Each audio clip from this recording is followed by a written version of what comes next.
जय हिंद दोस्तों। आज झारखंड का धरातलीय स्वरूप को देखेंगे और पूरा विस्तार से समझने का प्रयास करेंगे। धरातलीय स्वरूप को ही भौगोलिक स्वरूप भी कहते हैं। ठीक है, मतलब भूमि के ऊपर में जमीन का आकृति कैसा है, स्वरूप कैसा है। ठीक है, पहाड़, पर्वत, पठार, मैदान, मरुस्थल, इसका अगर हम अध्ययन करते हैं तो वो धरातलीय स्वरूप का अध्ययन कहलाता है। इसके पहले जो है झारखंड का हम भूगर्भिक संरचना के बारे में पूरा विस्तार से बताए हैं। ठीक है, अगर आप वीडियो नहीं देखे होंगे तो देख लीजिएगा। झारखंड का भूगर्भिक संरचना किस टाइप का है इसके बारे में हम पहले जो है वो बता चुके हैं। तो पूरा जो है हम भूगोल से स्टार्ट किए थे, ज्योग्राफी से स्टार्ट किए थे, तो एक एक करके हम स्टेप बाय स्टेप आगे बढ़ते हुए जा रहे हैं। ठीक है, अभी जो है हम यहाँ पे देखेंगे झारखंड का धरातलीय स्वरूप, भौगोलिक स्वरूप को देखेंगे। ठीक है, मतलब यहाँ पठार, मैदान, उसके बाद यहाँ की भूमि की स्थिति, धरातलीय स्वरूप का पूरा अध्ययन करेंगे। ठीक है, टेलीग्राम से नहीं जुड़े होंगे तो विकास सिंगल ऑफिशियल के नाम से टेलीग्राम चैनल है, जाकर जुड़ जाइएगा। यहाँ पे समय समय पर टेस्ट होता है और बहुत सारा इंपॉर्टेंट पीडीएफ आपको प्रोवाइड किया जाता है। ठीक है, तो इससे जाकर जुड़ जाइएगा, नीचे डिस्क्रिप्शन में लिंक दिया हुआ है। तो ये पूरा जो है विस्तार से अध्ययन करेंगे, कुछ भी चीज़ छूटेगा नहीं। धरातलीय स्वरूप जब आप पढ़ेंगे तो यहाँ पे बहुत सारा एडिशनल बात भी बताएंगे जो आपका सब काम का होगा। ठीक है, तो चलिए एक एक करके यहाँ पे विस्तार से समझते हुए चलते हैं। देखिए, झारखंड का जो धरातलीय स्वरूप का निर्माण हुआ है उसमें छोटा नागपुर पठार का महत्वपूर्ण योगदान है।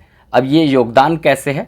90% भाग पर छोटा नागपुर का पठार फैला हुआ है, इसीलिए बोल सकते हैं यहाँ पर कि पठारी क्षेत्र का झारखंड के क्षेत्र में धरातलीय स्वरूप में सबसे ज़्यादा योगदान है। तो याद रखिएगा, ये इंपॉर्टेंट क्वेश्चन सीधे तौर पर पूछा जाएगा। और ये जो 90% भाग छोटा नागपुर का पठार का है, ये आप देखेंगे तो आर्कियन क्रम के चट्टानों से कठोर संरचना से निर्मित है। ठीक है, ये भूगर्भिक संरचना में हम आपको बताए हैं। ठीक है, आगे यहाँ पे चलते हैं तो ये बेसिक बातें हम सबसे पहले जान लेते हैं। ठीक है, देखिए आगे देखते हैं यहाँ पे, यह पठार जो है भारत के प्रायद्वीपीय पठारी भाग का उत्तर पूर्वी भाग में स्थित है। ठीक है, जो भारत का प्रायद्वीपीय पठार है उसका उत्तर पूर्वी भाग में स्थित है, याद रखिएगा। ठीक है, यहाँ से भी क्वेश्चन पूछा जाता है कि झारखंड का जो पठारी भाग है वो भारत के किस ओर है, तो उत्तर पूर्वी भाग में स्थित है। ठीक है, याद रखिएगा। इसका अगर विस्तार देखा जाए तो उड़ीसा में भी आपको देखने को मिलेगा, पश्चिम बंगाल में भी देखने को मिलेगा, बिहार के कुछ हिस्सा में देखने को मिलेगा जो झारखंड के क्षेत्र से लगने वाला हिस्सा है। ठीक है, इसके बाद छत्तीसगढ़ के क्षेत्र में भी इसका सीमा देखने को मिलेगा। ठीक है, तो याद रखिएगा ये काफ़ी विस्तृत क्षेत्र में फैला हुआ है, याद रखना है। ठीक है, इस पठार की जो बनावट है वो सीढ़ीनुमा आकृति का है। कैसा है? सीढ़ीनुमा आकृति का है। देखा जाए तो इस पठार का निर्माण जो है लावा के जमने से हुआ है। आपको हम पहले बता दिए, ठीक है, कि जब पृथ्वी तप्त लावा मैग्मा का स्वरूप था, जब धीरे धीरे ये ठंडा हुआ, जब धीरे धीरे ठंडा हुआ तो वो कठोर संरचना का रूप लिया। उसी में आर्कियन क्रम का चट्टान जो है उससे ज़्यादातर निर्माण हुआ है सबसे पहले, उसके बाद उसमें जो है अपर्दन हुआ, निक्षेपण हुआ, उसके बाद उसका स्वरूप अलग अलग बढ़ते चला गया, जो हम पहले बता चुके हैं। ठीक है, तो ये याद रखिएगा, यहाँ पे इम्पॉर्टेंट रहेगा कि लावा के जमने से इसका निर्माण हुआ है, इसलिए ये कठोर संरचना है। आप कोड़ी मारिएगा ना तो जमीनवा से आग फेंकेगा। ठीक है, इस तरह का स्थिति है यहाँ पे पठारी भाग में, याद रखना है। लाल मिट्टी भी देखा जाए तो सबसे ज़्यादा यहाँ पे 90% भाग में पाया जाता है। ठीक है, छोटा नागपुर का पठार 90% भाग में फैला हुआ है। इसी तरह से अगर बोला जाए आपसे कि लाल मिट्टी 90% भाग में, आर्कियन क्रम का चट्टान 90% भाग में आपको झारखंड में देखने को मिलेगा। ठीक है, तो इसको थोड़ा सा ध्यान में रखना है। ठीक है, झारखंड में देखा जाए तो सर्वाधिक आर्कियन क्रम के चट्टान देखने को मिलते हैं। अभी तो बताएं कि 90% भाग पर आपको यही देखने को मिलेगा, क्योंकि जब पृथ्वी तप्त लावा मैग्मा का हिस्सा था तो उसके बाद जब उसमें कठोरता आया, जब वो ठंडा हुआ तब इसका निर्माण हुआ था। इसीलिए आप झारखंड के क्षेत्र में देखेंगे तो भूकंप का प्रभाव थोड़ा कम होता है। जब भूकंप आता है तो पूरा छोटा नागपुर जो है वो नाचता है, तो छोटा नागपुर जब नाचता है तो यहाँ पे दिक्कत नहीं होता है। ठीक है, तो ये मैदानी क्षेत्र में काफ़ी दिक्कत करता है भूकंप। ठीक है, चलिए आगे यहाँ पर देखते हैं। छोटा नागपुर का जो पठार है इसका औसतन ऊंचाई बहुत बार पूछा गया है, ये आपको 600 मीटर देखने को मिलेगा। कहीं कहीं आपको देखने को मिलेगा 700, कहीं कहीं आपको 750 तक भी देखने को मिलेगा। लेकिन आप याद रखिएगा क्या 600 मीटर तक इसका औसतन ऊंचाई है छोटा नागपुर पठार का, याद रखना है, ठीक है। ये क्वेश्चन पूछा भी गया है, ठीक है। देखा जाए यहाँ पर तो इस क्षेत्र में सबसे ऊंचा जो चोटी है वो संबेद शिखर है, ठीक है। संबेद शिखर जो पारसनाथ पहाड़ी का हिस्सा है, आपको पता होगा, ठीक है। पारसनाथ पहाड़ी का सबसे ऊंचा चोटी संबेद शिखर है, ठीक है। इसका ऊंचाई अगर देखा जाए तो 1365 मीटर बोला जाए, या तो आप इसको याद रखिएगा 4478 फीट ये ऊंचा है, ठीक है। यहाँ से भी क्वेश्चन पूछा जाता है, झारखंड का सबसे ऊंचा पहाड़ है या चोटी है, ठीक है, याद रखना है। इसी तरह से अगर एक पहाड़ी आपको नेतरहाट का पठार का क्षेत्र में पढ़ेंगे तो उसका उत्तर में, ठीक है, मतलब कि आपका गढ़वा के क्षेत्र में पड़ता है गुलगुपथ, ठीक है, गुलगुपथ। और ये गुलगुपथ में देखा जाए तो सरवत पहाड़ है, सरवत पहाड़। ये सरवत पहाड़ झारखंड का दूसरा सबसे ऊंचा पहाड़ है जो गढ़वा गुलगुपथ में है। यह देखा जाए तो नेतरहाट पठार के उत्तर में स्थित है, ठीक है। तो ये हम आगे बताएंगे, इसको थोड़ा सा ध्यान में रखेंगे। 1365 मीटर या 4478 फीट जो है ये ऊंचा है, और ये जो है पठारी क्षेत्र का एक भाग है जो सबसे ऊंचा है, ठीक है।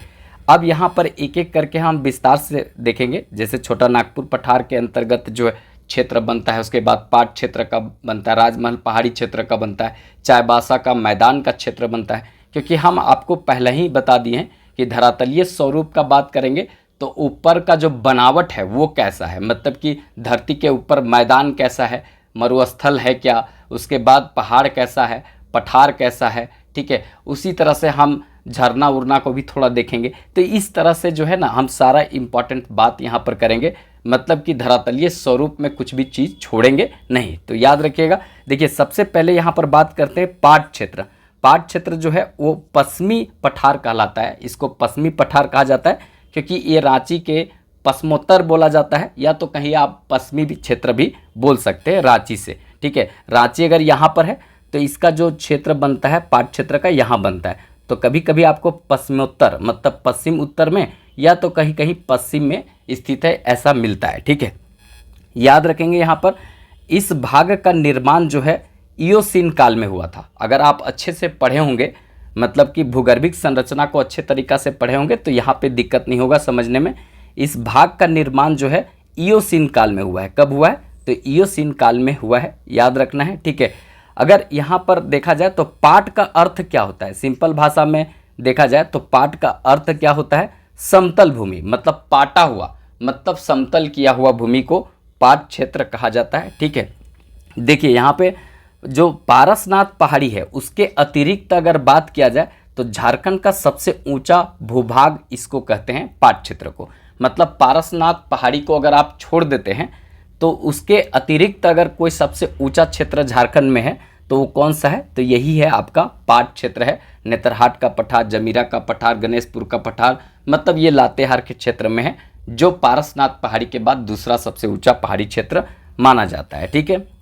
याद रखेंगे यह पाट जो क्षेत्र है वो रांची के उत्तर पश्चिम में, अभी हम बोले उत्तर पश्चिम या तो पश्चिमोत्तर, इसी को बोलते हैं, ठीक है, हिस्सा में स्थित है। जबकि देखा जाए तो पलामू के दक्षिण में स्थित है, ठीक है। जैसे ये मान लेते हैं रांची है, ठीक है, ये आपका रांची एरिया है, तो यहाँ पर स्थित है पाट क्षेत्र, यहाँ पर स्थित है ये पाट क्षेत्र, और इसके यहाँ पर ऊपर में पलामू है। तो पलामू के दक्षिण में हो गया, और रांची के पश्चिमोत्तर मतलब पश्चिम उत्तर में स्थित है कौन, ये आपका पाट क्षेत्र। तो ये भी क्वेश्चन बनता है, इसको थोड़ा सा ध्यान में रखना है, ठीक है। अगर पाट क्षेत्र का बात किया जाए तो पाट क्षेत्र के ऊपरी भाग को, जो ऊपर वाला भाग होता है पाट क्षेत्र का, उसको टाण कहा जाता है, ठीक है, और निचली भाग को दोन कहा जाता है।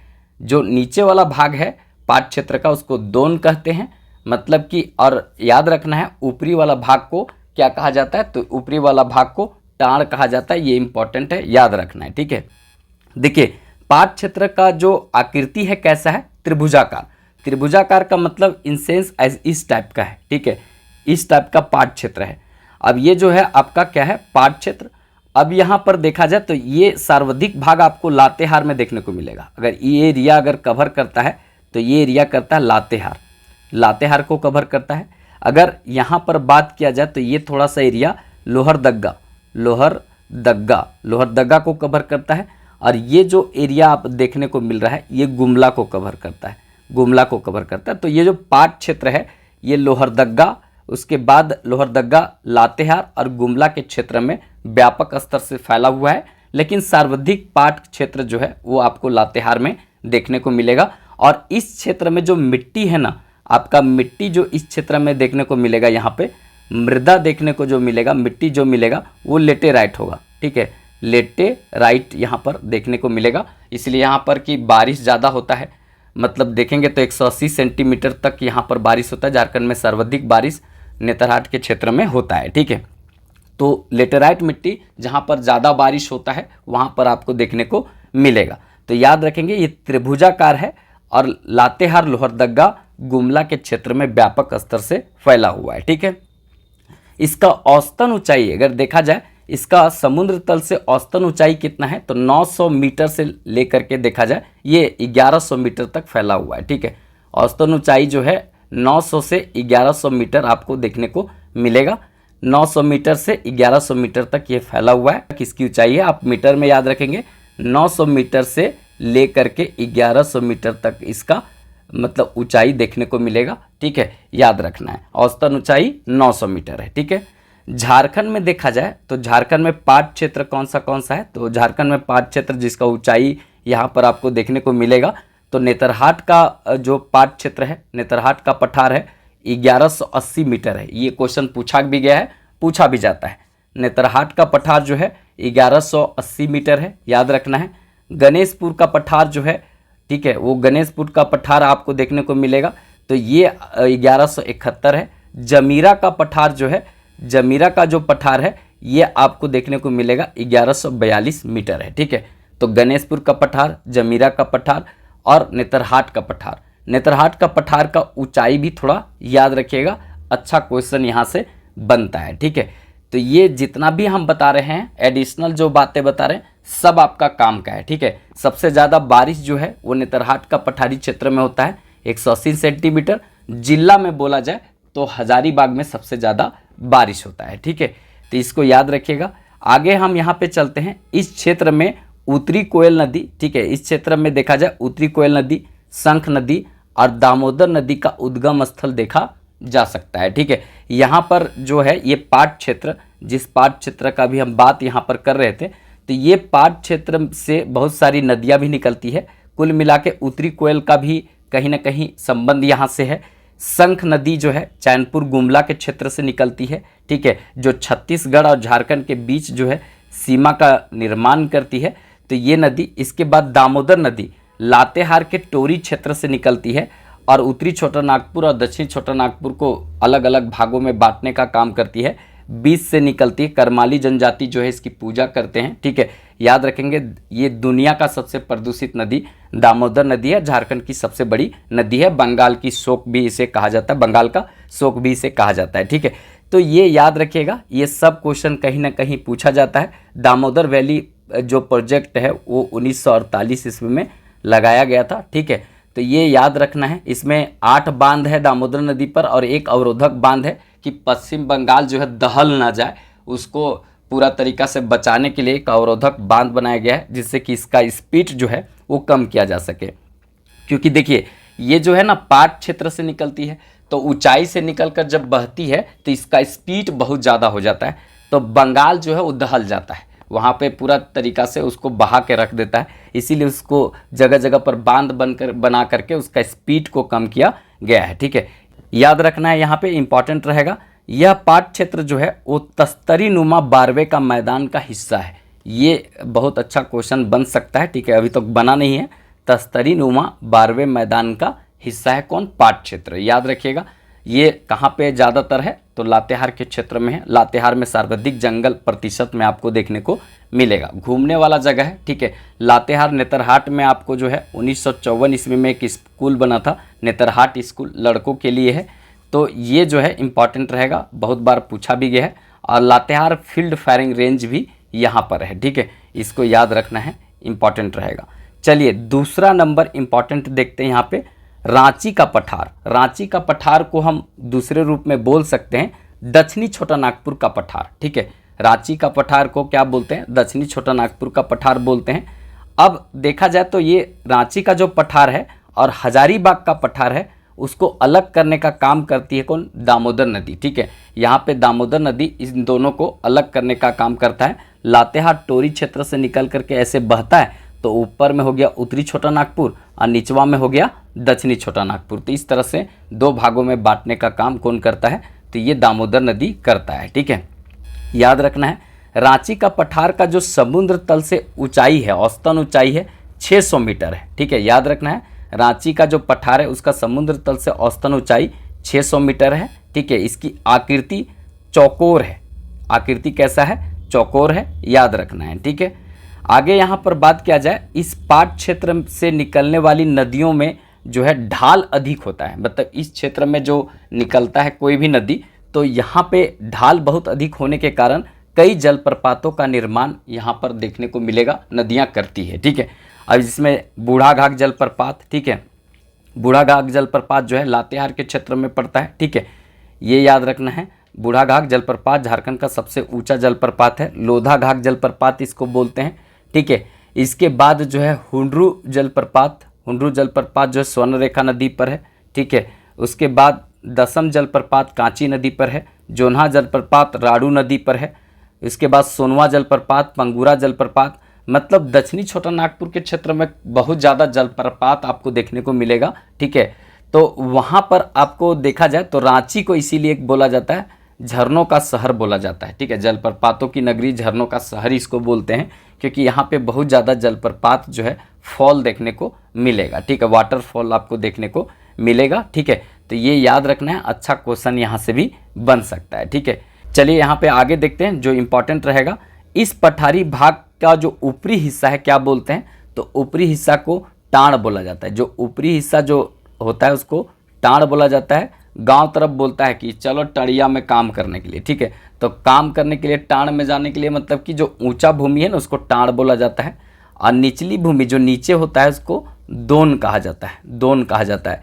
ठीक है, तो दोन में ज़्यादा खेती होता है, टाण वाला में मकई उकई होता है। ठीक है, जो कम पानी लेता है उसका खेती टाण के क्षेत्र में किया जाता है। तो याद रखिएगा ये सब क्वेश्चन कहीं ना कहीं बनेगा और पूछा जाएगा। ठीक है, ये धरातलीय स्वरूप हम पूरी तरीका से पढ़ रहे हैं। इसको देखिए लास्ट में जो है मैप से भी बताएंगे कि कौन सा क्षेत्र किस टाइप के आकृति में है। ठीक है, देखिए यहाँ पर हजारीबाग का पठार देखेंगे या उत्तरी छोटा नागपुर का पठार, ये तीसरा नंबर में हजारीबाग का पठार, इसको बोल सकते हैं उत्तरी छोटा नागपुर का पठार। ठीक है, अब ये पूरा तरीका से बात किया जाए, इसके पहले अगर यहाँ पे दक्षिणी छोटा नागपुर का पठार का बात करते हैं तो मुख्य रूप से कितना 5 जिला में फैला हुआ है। ठीक है, जैसे एक हो गया रांची, उसके बाद एक हो गया गुमला का क्षेत्र, उसके बाद लोहरदग्गा का क्षेत्र, उसके बाद बात किया जाए खूंटी, ठीक है, और सिमडेगा के क्षेत्र में फैला हुआ है।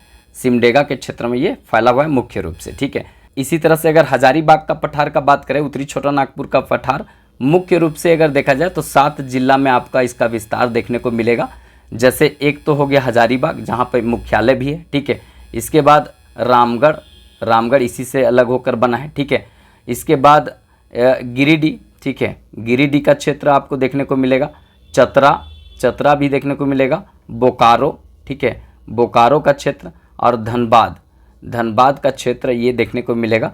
तो इस तरह से आपको 7 जिलों में ये फैला हुआ पूरी तरीका से देखने को मिलेगा। एक आपका कोडरमा होगा, कोडरमा, ठीक है, तो कोडरमा भी होगा। तो इस तरह से 7 जिला में उत्तरी छोटा नागपुर का पठार का विस्तार है, इसको याद रखना है। ठीक है, चलिए यहाँ पे देखते हैं हजारीबाग के पठार का औसतन ऊंचाई भी 600 मीटर है। कितना है? हजारीबाग का पठार का औसतन ऊंचाई 600 मीटर है, याद रखना है। अगर बात यहाँ पर किया जाए तो यह काफ़ी व्यापक क्षेत्र में विस्तृत है, फैला हुआ है। ठीक है, इसको 2 भागों में बांट करके हम लोग पढ़ सकते हैं, देख सकते हैं। ठीक है, 2 भाग में देखेंगे तो यहाँ पे पहला जो होगा ऊपरी हजारीबाग का पठार, एक होगा निचली हजारीबाग का पठार। ठीक है, हजारीबाग का पठार का भाग होता है तो इसमें ऊपरी हजारीबाग का पठार और निचली हजारीबाग का पठार। ठीक है, तो बहुत लोग ना ऊपर वाला झारखंड का जो जिस तरह से अगर इस तरह से झारखंड बनाए, यहाँ पे देखिए थोड़ा झारखंड को ठीक ढंग से अगर बनाते हैं तो इस तरह से अगर झारखंड है, इस तरह से अगर झारखंड है तो यहाँ पर देखा जाए तो ये आपका उत्तरी छोटा नागपुर का पठार होगा। अब उत्तरी छोटा नागपुर का पठार ये हुआ, तो इस पठारी भाग का ये दो टुकड़ा आप कीजिए, तो जो ऊपर वाला भाग है यहाँ पर जो उत्तर में है ये निचली है, ठीक है, निचली है, याद रखना है। और यहाँ पर जो नीचे है ये ऊपरी है, मतलब कि ऊपरी है, याद रखना है, मतलब गड़बड़ाना नहीं है। ऊपरी छोटा नागपुर का पठार जो रांची से लगता है मतलब नीचे वाला होगा, ठीक है। और निचली छोटा नागपुर का पठार जो है, निचली छोटा नागपुर का पठार है, ये आपको देखने को मिलेगा उत्तर में, ठीक है। तो इसको ध्यान में रखिएगा, गड़बड़ नहीं करना है। देखिए ऊपरी छोटा नागपुर का पठार के बारे में थोड़ा विस्तार से देखते हैं। देखिए यहाँ पर इसका विस्तार जो है रांची पठार के समानांतर और हजारीबाग जिले में और उत्तरी छोटा नागपुर के क्षेत्र में हुआ है। अगर बात किया जाए भूतकाल में, मतलब सबसे पहले जो है यह रांची पठार के साथ जुड़ा हुआ था, लेकिन क्या हुआ कि बीच से जब दामोदर नदी गुजरी तो वो मतलब काटना प्रारंभ किया। आपको पता होगा कि नदी तब तक काटती है जब तक समुद्र तल को प्राप्त न कर ले, ठीक है। तो दामोदर नदी छोटा नागपुर का पठारिया को बीचवा में काट रही है। तो उत्तरी छोटा नागपुर एक साइड हो गया और एक साइड दक्षिणी छोटा नागपुर का भाग कट गया, ठीक है। और ये काम कौन की है, तो दामोदर नदी बांटने का काम की है, ठीक है। तो वहीं से उत्तरी छोटा नागपुर और दक्षिणी छोटा नागपुर, मतलब यहाँ पे रांची का पठार और हजारीबाग का पठार जो है वो अलग हो गया, ठीक है। जैसे जैसे रांची से हम दूर उत्तर की ओर बढ़ते हैं तो यहाँ पे देखा जाए तो इस पठार का ऊंचाई कम होते जाता है। क्या होते जाता है, कम होते जाता है, याद रखना है। यहाँ पे भी क्वेश्चन बनता है। जैसे अगर ये उत्तरी छोटा नागपुर का पठार है तो ये ऊपरी भूमि हो गया, ठीक है, ऊपरी भूमि, और ये हो गया, ये ऊपरी हो गया और ये निचली हो गया, ठीक है, निचली। तो ये निचली जो है यहाँ पर जैसे जैसे ये ऊपर वाला से इधर नीचे की ओर जाएंगे तो यहाँ पर जो है ना इसका ऊंचाई कम होते जाता है। यहाँ से भी बढ़ेंगे इधर तो इसका ऊंचाई कम हो जाएगा, ठीक है। जैसे यहाँ रांची का पठार है तो रांची का पठार से जैसे उत्तर की ओर आगे बढ़ेंगे तो इसका ऊंचाई कम होते जाएगा। 600 मीटर से अधिक यहाँ पर ऊंचा है, धीरे धीरे ये 450 मीटर से भी कम तक पहुँच जाएगा, ठीक है। तो इस तरह से थोड़ा सा याद रखिएगा, ठीक है। अब यहाँ पे बात करते हैं दूसरा, निचली हजारीबाग का पठारी भूमि, ठीक है। निचली हजारीबाग का पठारी भूमि का मतलब जो कोडरमा के ऊपरी भाग में, कोडरमा पूरे इसी में आ जाएगा, चतरा का उत्तरी भाग होगा, हजारीबाग का उत्तरी भाग होगा, गिरिडीह का उत्तरी भाग होगा। तो इस भाग का यहाँ पे बात करेंगे, ठीक है। तो यह हजारीबाग जिले के उत्तर भाग में विस्तृत है। हजारीबाग के साथ साथ आप बोल सकते हैं कोडरमा पूरा हो जाएगा, ठीक है, कोडरमा पूरा हो जाएगा। इसके बाद चतरा का उत्तरी भाग होगा, ठीक है, मतलब चतरी नहीं, चतरा का उत्तरी भाग होगा। गिरिडीह का जो है ऊपरी भाग होगा। इसी तरह से जो है पूरा आप देखेंगे तो जो ऊपर वाला जिला है उत्तरी छोटा नागपुर का, सब यहाँ निचली भूमि पर आएगा, उसका उत्तरी क्षेत्र, ठीक है। यहाँ पे बात किया जाए जिसका न्यूनतम ऊंचाई है, याद रखेंगे, जिसका न्यूनतम ऊंचाई देखने को मिलता है, ठीक है। छोटा नागपुर का अगर बाहरी हिस्सा कहा जाए इसको, तो देखिए छोटा नागपुर का बाहरी हिस्सा क्यों कहते हैं, क्योंकि अगर ये पूरा छोटा नागपुर है तो इसका दो भाग करेंगे तो ये उत्तर वाला जो पार्ट है वो बाहर हो जाता है, इसीलिए इसको बाह्य भाग कहा जाता है। याद रखेंगे ये बाह्य अवस्था इसको कहा जाता है, ठीक है। अवस्था स्थिति में रहने के कारण इसको बाह्य पठार कहा जाता है। तो याद रखेंगे, आपसे कभी क्वेश्चन पूछा जाएगा छोटा नागपुर का किस भाग को बाह्य पठार कहा जाता है, उत्तरी भूमि, ठीक है, छोटा नागपुर पठार का ऊपरी भूमि, छोटा नागपुर पठार का निचली भूमि, ठीक है, या छोटा नागपुर का कंप्लीट भूमि या दक्षिणी छोटा नागपुर। तो याद रखना है यहाँ पे सीधा ऑप्शन होगा, यहाँ पे जो छोटा नागपुर का निचली भूमि है इसको बाह्य भूमि कहा जाता है, ठीक है। चलिए आगे यहाँ पर देखते हैं इसकी ऊंचाई समुद्र तल से औसतन देखा जाए कितना है, तो ये देखने को मिलेगा 450 मीटर, ठीक है। समुद्र तल से निचली भूमि का जो है औसतन ऊंचाई कितना है, तो 450 मीटर है, याद रखना है। यह झारखंड का सबसे कम ऊंचाई वाला पठारी क्षेत्र है, ठीक है, याद रखना है। आगे यहाँ पर अपवाद है जिसको जानना जरूरी है, ठीक है। अपवाद क्या है कि जो गिरिडीह का जो भाग है, मतलब जो गिरिडीह जिला है, यहाँ पे पठारी भाग देखा जाए तो ये निचली भूमि हो जाता है। और निचली भूमि में जो बराकर नदी के तट के निकट यहाँ पे पारसनाथ पहाड़ी निचली भूमि पर है, जहाँ पर देखा जाए तो पूरे देश का 271वां स्थान ये पारसनाथ पहाड़ी रखता है जो निचली भूमि पर स्थित है। मतलब कि झारखंड में हजारीबाग का पठारी क्षेत्र जो निचली भूमि है वहाँ पर झारखंड का सबसे ऊंचा पहाड़ स्थित है। कौन सा? पारसनाथ। पूरा देश में इसका ऊंचाई में स्थान 271वां आता है, याद रखना है। अगर बात किया जाए तो 1365 मीटर या 4478 फीट ये है इसका ऊंचाई, याद रखना है, ठीक है। इसका सबसे ऊंचा जो चोटी है उसको संबेद शिखर बोलते हैं, ठीक है। पारसनाथ पहाड़ी इसको इसलिए बोलते हैं, जैन तीर्थंकर जो थे वो 23वें कौन थे? पारसनाथ थे। उनका संबंध रहा है, उन्हीं के नाम पर पारसनाथ पहाड़ी रखा गया। बहुत ज़्यादा अभी जो है धार्मिक स्थल, इसके बाद पर्यटन स्थल के रूप में ये बहुत ज़्यादा विवादित भी रहा था। तो यहाँ से हमेशा क्वेश्चन बनता है और बनेगा भी, ठीक है, याद रखेंगे। आसपास का जो यहाँ वन है उसको कहते हैं मधुवन, ठीक है। तपोवन एक है, ठीक है, तपोवन एक है, वो आपका देवघर में है, देवघर में है। लेकिन ये है आपका मधुवन। तो मधुवन जो है वो आपको यहीं देखने को मिलेगा। कहाँ पे? गिरिडीह के क्षेत्र में। इसको झारखंड धाम भी बोलते हैं, ठीक है, झारखंड धाम भी बोलते हैं। हरिहर धाम, हरिहर धाम भी बोलते हैं। हरिहर धाम, झारखंड धाम, जैन धर्मावलंबियों का ये मक्का कहलाता है, ठीक है। तो ये सब नाम से ये जाना जाता है, याद रखेंगे। अगर देखा जाए तो यह अत्यंत कठोर पायरोक्सी ग्रेनाइट से निर्मित है, ठीक है। यहाँ से भी क्वेश्चन बनता है। अगर आप लोग को लगता होगा कि यहाँ कंटेंट अच्छा दिया जा रहा है, ठीक है, तो इस चैनल से ज़रूर जुड़िएगा, इजी फॉर स्टडी। कल से हम यहाँ पे जो है प्राचीन भारत का शुरुआत कर दिए हैं। प्राचीन भारत का इतिहास में हम प्राग ऐतिहासिक काल पूरा ख़त्म कर दिए, लेकिन अभी तक आप लोग जाकर देखे नहीं। एक बार जाकर ज़रूर देखिएगा, बहुत मेहनत करके वहाँ पे कंटेंट दिए हैं, ठीक है। और इसको हम चाहते हैं कंटिन्यू रहे।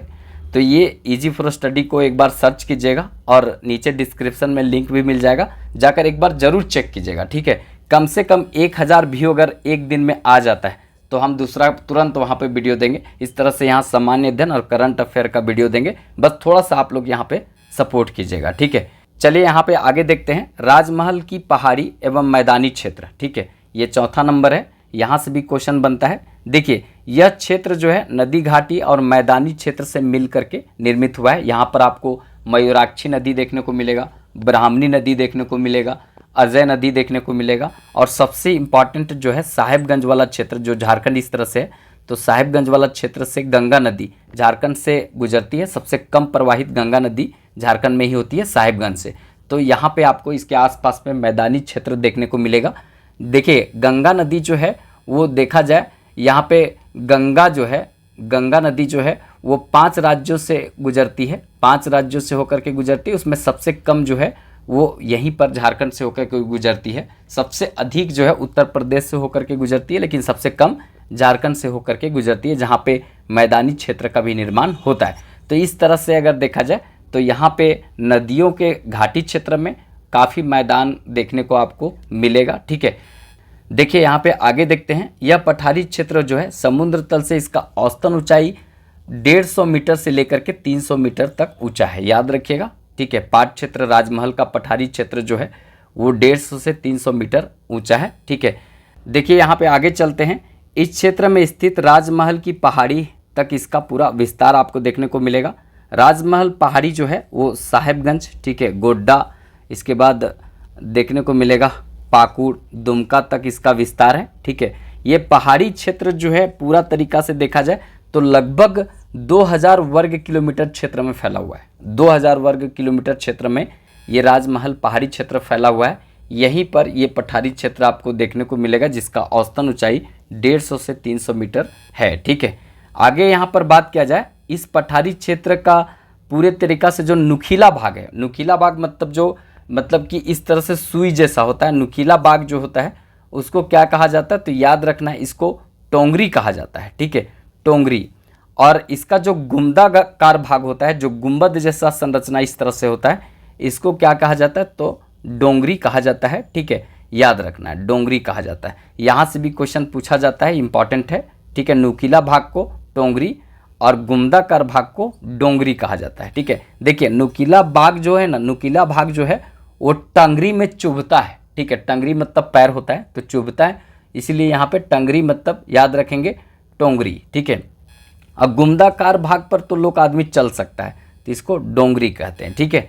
अब यहाँ पे धरातलीय स्वरूप का अंतिम पार्ट को देखते हैं, चाईबासा का मैदान। ठीक है, चाईबासा का मैदान को हम यहाँ पे विस्तार से समझते हैं। ये जो लिखा हुआ है यही बात लिखा हुआ है, लेकिन यहाँ आपको ज़्यादा समझ में आएगा। ठीक है, देखिए अगर इसको समझना है तो देखिए चाईबासा का मैदान है, इसका विस्तार का बात किया जाए तो ये उत्तर में, ठीक है, उत्तर में नॉर्थ एरिया में ये दलमा की श्रेणी है। ठीक है, ऊपर में जो उत्तर होता है यहाँ पे दलमा की श्रेणी है।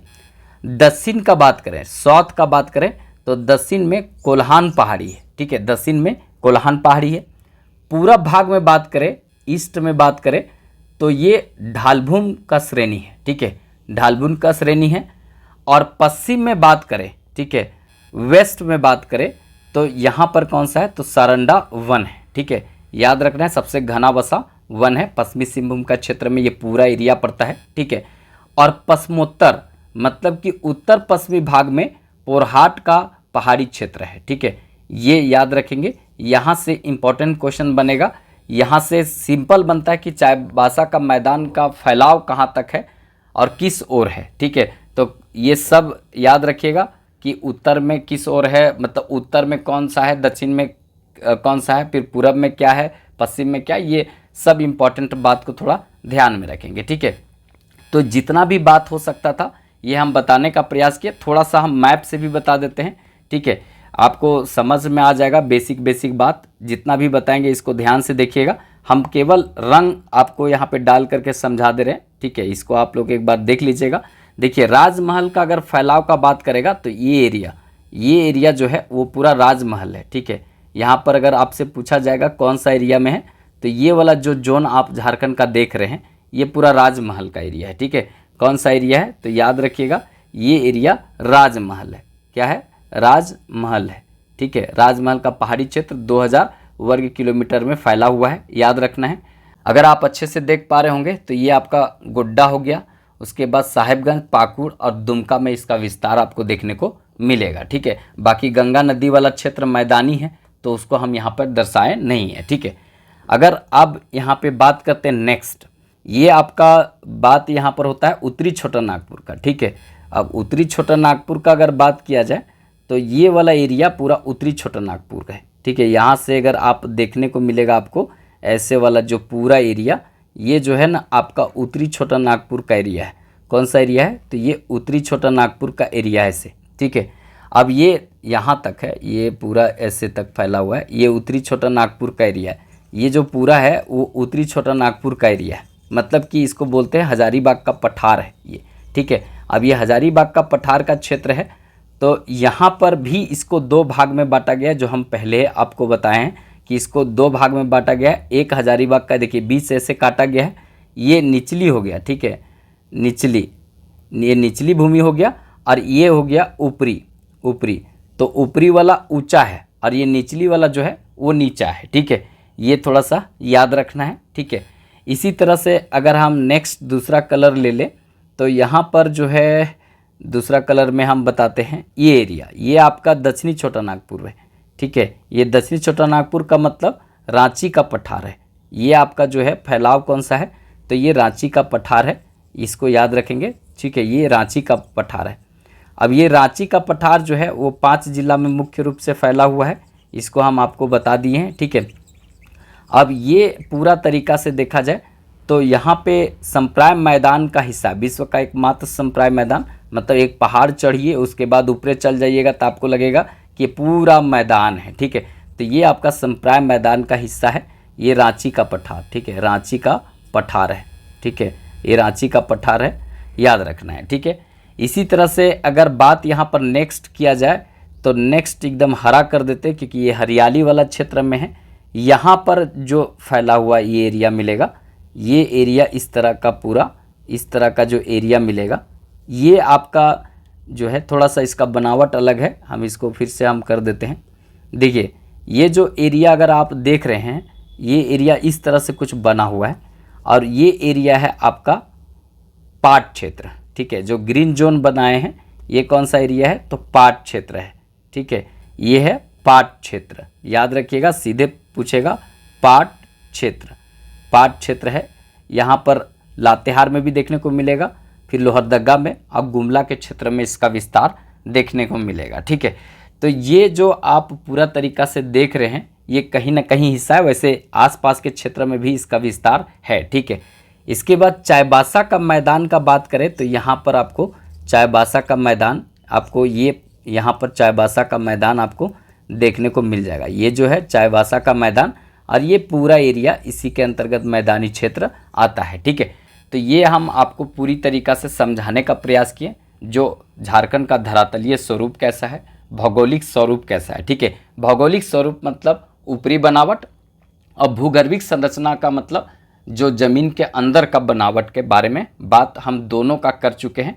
पहले भूगर्भिक संरचना बताए थे और अभी धरातलीय स्वरूप के बारे में बात की है। ठीक है, अगर वीडियो अच्छा लगे तो चैनल से ज़रूर जुड़िएगा, एक लाइक कर दीजिएगा। ठीक है, और चैनल सब्सक्राइब नहीं किए होंगे तो कर लीजिएगा, क्योंकि झारखंड का कोई भी परीक्षा देंगे तो यहाँ से अच्छा क्वेश्चन बनेगा। ज़रूरतमंद दोस्तों को थोड़ा शेयर कर दीजिएगा। इस चैनल में जो वीडियो दिया जा रहा है, ठीक है, इसको ज़रूर देखिएगा। कल से हम चालू किए हैं, बस आप लोग का थोड़ा प्यार सपोर्ट की ज़रूरत है। तो चलिए फिर मिलेंगे नेक्स्ट वीडियो में, तब तक के लिए जय हिंद।